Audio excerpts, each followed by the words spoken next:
پیٹما کی supreme council کا پیاف کے دفتر گلبرگ کا دورہ کیا گیا۔ لاہور چیمبر کے انتخابات میں تاریخی کامیابی پر میاں انجم نثار، فہیم الرحمان سہگل اور ان کی ٹیم کو مبارکباد پیش کی ہے۔ پیٹما وفد نے election Lahore chamber of commerce میں تاریخی کامیابی حاصل کرنے پر پیاف کے مرکزی دفتر گلبرگ کا دورہ کیا ہے اور پیٹرن ان چیف میاں انجم نثار، چیئرمین پیاف فہیم الرحمان سہگل، سابق سینئر نائب صدر لاہور چیمبر چوہدری ظفر محمود اور وائس چیئرمین پیاف طاہر منظور کو مبارکباد پیش کی۔ آئندہ کے لاہے عمل کے بارے بھی تبادلہ خیال ہوا۔ وفد نے الیکشن جیتنے کی خوشی میں کیک بھی کاٹا۔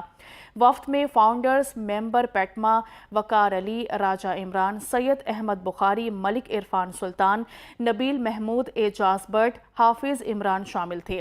وفد میں تاجر رہنما اعجاز خان، شیخ سفیر، چوہدری یوسف، حاجی عابد، محمد عمران، محمد ارشد، راجہ امجد، محسن شاہ، میاں سلیم اور دیگر بھی اس موقع پر موجود تھے۔